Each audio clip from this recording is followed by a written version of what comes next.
A bomba de cobalto é uma bomba termonuclear que, além do poder de explosão, tem como finalidade a contaminação por radiação. Ou seja, como se não bastasse aquele estrago imenso, o cobalto adicionado à bomba, ele tem a única finalidade de amplificar o poder de contaminação por radiação. A gente fez um vídeo sobre essa bomba e se você quiser saber mais, eu vou deixar o link aí na descrição. Então, se você ainda está assistindo esse vídeo, eu tenho uma péssima notícia para você. Tá na hora de ficar menos burro, então vem comigo.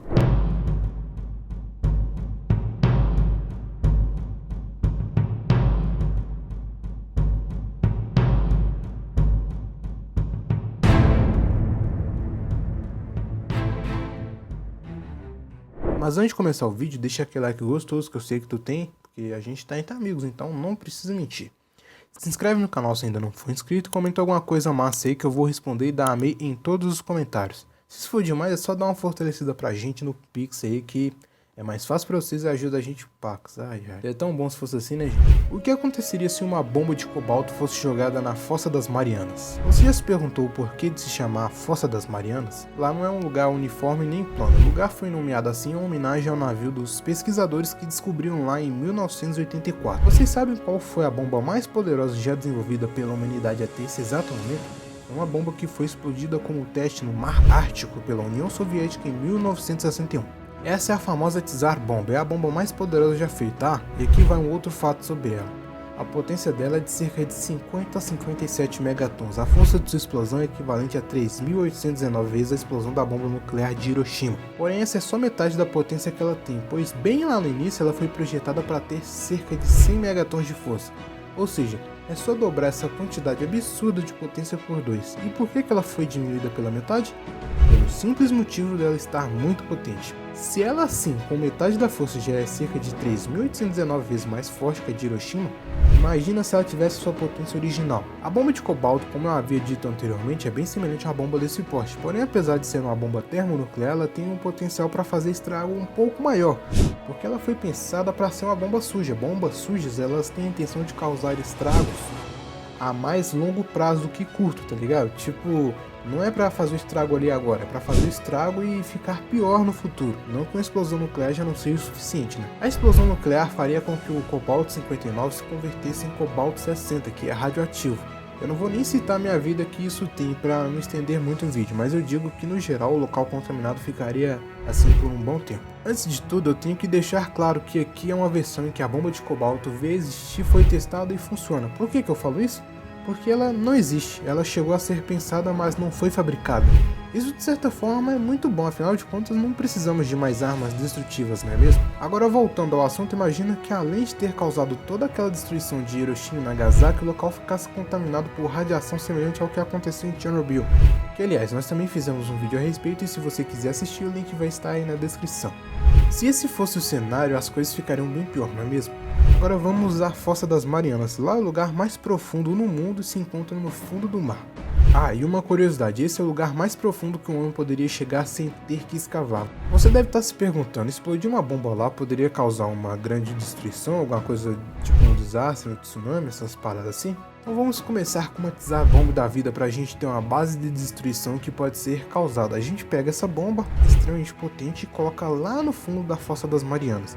E logo em seguida detonamos ela a uma distância de 11 mil metros da superfície. E agora a gente vê o que acontece, tá curioso, né? Bem, para sua infelicidade a resposta não é lá essas coisas, não aconteceria praticamente nada demais. Lá no fundo do mar, mesmo com o enorme poder de destruição que a gente já falou que essa bomba tem, a explosão dela não teria tanto efeito assim. É bem diferente de pegar essa bomba e jogar em alguma cidade. Isso porque, embora a água não pareça ter tanta densidade quanto em pequenas quantidades, quem já nadou em uma piscina já percebeu o quão difícil é correr na água. E eu falo de correr abaixo dela, não em cima, como sei lá o Naruto faz. Lá a explosão vai ser totalmente absorvida pela água, não só a força cinética, mas também todo o calor. Mesmo debaixo d'água, a bomba iria causar um forte impacto que poderia fazer a água mexer, mas nada muito impactante. E em relação à radiação, a vida marinha que depende daquela área com certeza seria fortemente afetada, afinal de contas o cobalto tem uma meia-vida relativamente alta. E graças a isso ele poderia viajar pela água e se espalhar o suficiente para fazer um estrago. Inclusive, se vocês não sabiam, a Fossa das Marianas já foi cogitada para ser um local onde se despeja lixo nuclear. mas graças a Deus a ideia não foi aprovada e com isso não foi pra frente. Digamos que nos piores dos casos, o pior efeito que poderíamos ter seria a longo prazo, afinal de contas muitos animais marinhos são utilizados como alimento e são a base de algumas culturas. E assim como aves, os peixes também costumam migrar grandes distâncias. Isso faz com que a probabilidade de um desses animais ser contaminado por radiação aumente. Mesmo assim, a radiação ainda faria menos estrago que se fosse jogada em uma superfície sem água. Um tsunami que faz bem menos estragos que uma bomba nuclear, curiosamente precisa de bem mais energia que a bomba. Mas assim, bem mais mesmo, afinal de contas a força da natureza não pode ser subestimada. A primeira coisa que uma bomba desse porte faria ao ser detonada embaixo d'água seria iluminar o lugar inteiro, que é extremamente escuro e bem provavelmente nunca foi iluminado. Logo em seguida, lá iria se formar um grande bolsão de ar cheio de gás e vapor quente. Mas esse gás ainda teria que viajar cerca de 11 mil metros, e nessa profundidade a água exerce uma pressão descomunal. Nessa profundidade, a pressão atmosférica equivale a 1 tonelada por centímetro quadrado. Isso geraria um efeito em cadeia que a cada bolsão de ar gerado, novas explosões cada vez menores iriam se formar, até a força ser totalmente suprimida por completo. Com essas várias explosões, a água quente que foi esquentada pela bomba iria subir para a superfície. O fato legal sobre isso é que tudo isso acontece num período de tempo extremamente curto, cerca de 1 segundo. Talvez se você estivesse bem acima na superfície da água, conseguisse perceber uma pequena mudança na temperatura. Mas eu não recomendaria você a fazer isso, a água quente subiria contaminada por radiação. Então você pode não morrer pelo impacto, mas poderia sofrer as consequências por contaminação de radiação. E como vocês puderam ver, a água praticamente segurou todo aquele impacto. Então com base nisso podemos dizer que jogar uma bomba de cobalto que funciona como foi projetada para funcionar, não iria gerar nenhuma onda perigosa ou estrago catastrófico. O maior perigo mesmo é, como havia citado, a famosa radiação.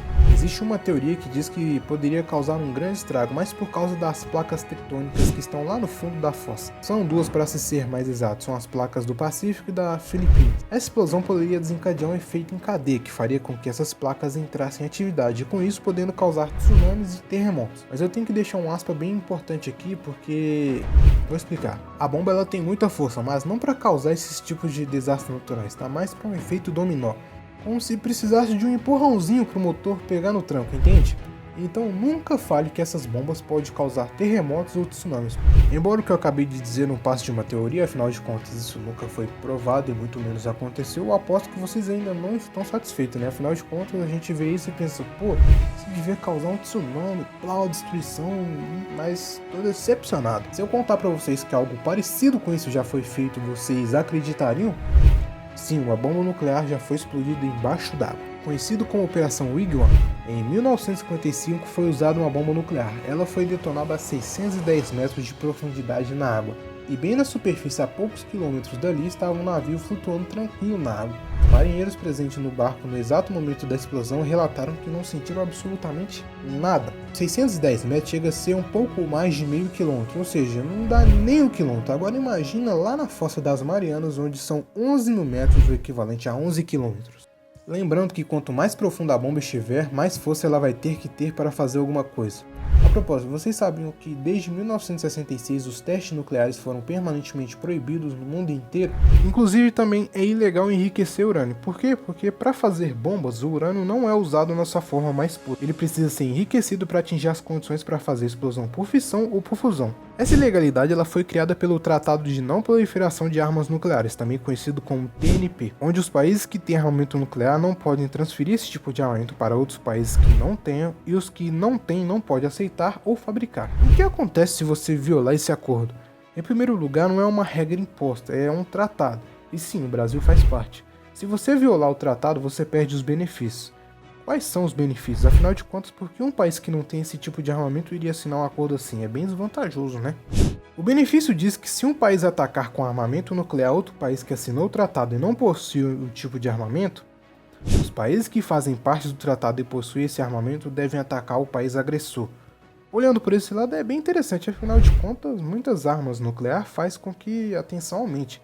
Foi o que causou a Guerra Fria, onde não tinha lutas físicas, sim tensão geopolítica. Em resumo, era basicamente para dizer quem tinha um pau maior, e como o próprio Einstein disse, eu não sei com que vai ser lutada a Terceira Guerra Mundial, mas a quarta com certeza vai ser com paus e pedras. Vou ser honesto para vocês, eu nem sei se o Einstein disse essa parada aí, muito menos se a frase é assim. Enfim, estamos chegando a mais um fim de vídeo, eu espero que você tenha gostado. Se gostou, deixa aquele like gostoso que eu pedi lá no início do vídeo, se inscreve no canal caso ainda não seja inscrito, Comenta alguma coisa da hora aí que eu vou responder e dar amei em todos os bons comentários. E também tem vários vídeos para você assistir no canal. Caso você já tenha visto todos, eu espero que a gente se veja no próximo vídeo. Ah, manda um pix pra nós aí que fortalece pra caramba. Então é isso, valeu, falou, é nóis!